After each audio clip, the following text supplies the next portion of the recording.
What's up, everybody? It's OC Motor back at you with another one on Chris Got Games, and today I'm sure you're wondering what we're going to be talking about. But hold on a second, I got to go check something. Oh wow. Okay, that's cool.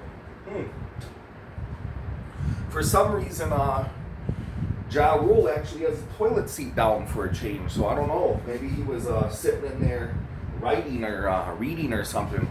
And also, before we get started with this video, hit the subscribe button, comment down below, share with friends, like the video, hit the notification bell. I'll have a link to my channel in the description below, and make sure you guys go subscribe to WG Martin on YouTube.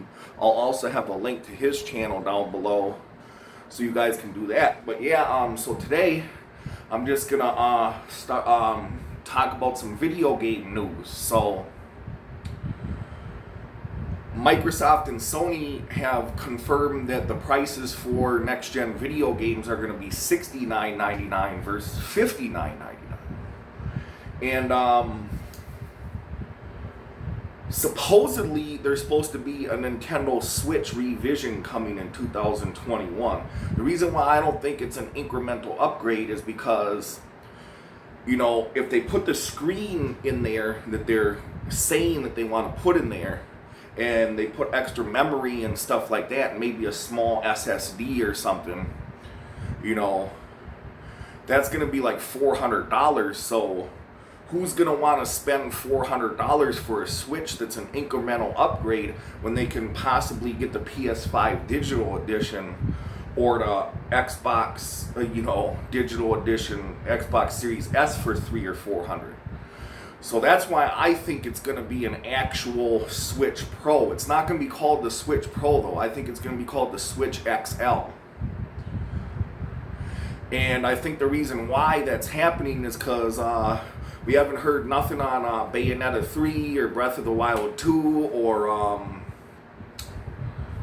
Metroid Prime 4, and I think it was just because, once they did those builds, they just figured that it wouldn't run on the current Switch the way it is. So that's why I think it's actually going to be the next generation Switch, because I don't think Nintendo's going to do that to their fans.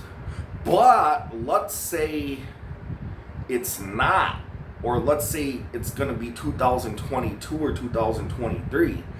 By then, either PlayStation or Microsoft will have took off with either their IPs or their third parties.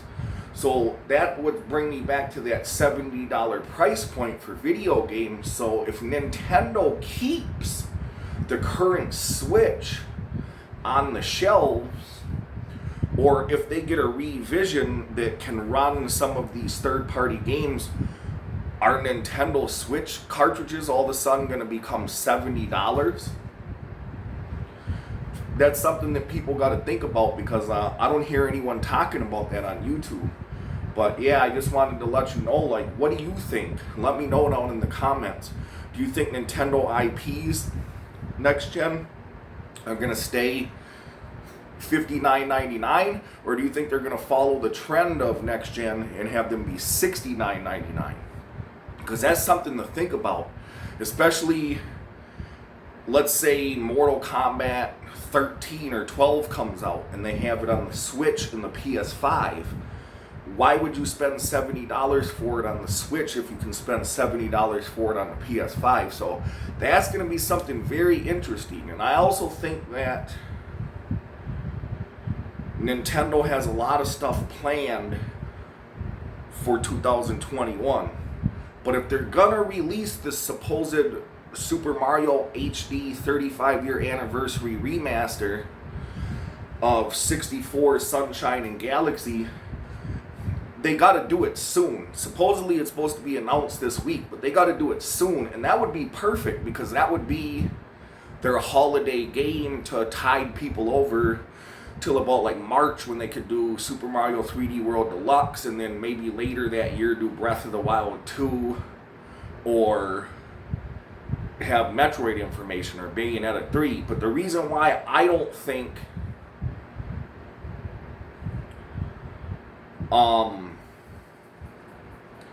3D World Deluxe will come out associated with this project is because if they release 3D World too soon, nobody's going to buy 3D World. They're just going to buy the compilation pack of the HD remasters and forget about. So if they do, which I don't think that's going to be a thing. I don't think 3D World's going to come to the Switch. But if it does, it's not going to be, they're going to have to figure out where they're going to put it. And then if 3D World comes out, that's also another huge title, and that's probably going to be full price with added content. Hopefully they add 3D Land as well from the 3DS.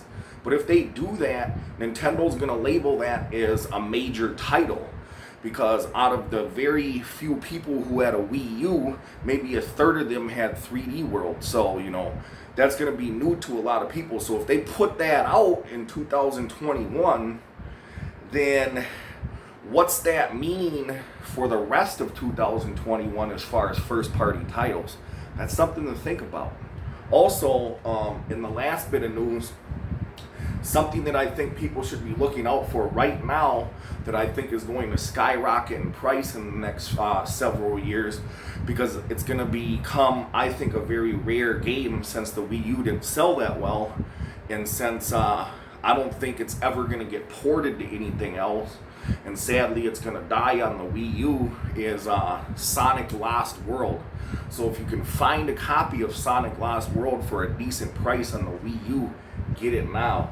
But yeah, man, that's all I wanted to talk about today, is just go over some news. And I'll be doing more of these videos on my channel when I get updated information or figure out some news that I want to talk to you about. But yeah, I just thought that was interesting, and I was sitting and thinking about that. Like, you know, if next-gen titles are going to be $70, does that mean a Switch cartridge is going to be $70? Or if this next Switch console is an actual Switch 2, which I think it will be, are the cartridges for that system going to be $70? So just something to think about. But yeah, subscribe to the channel, hit the notification bell, comment down below, share with your friends, hit the like, and that's all I had to say for that one. Peace.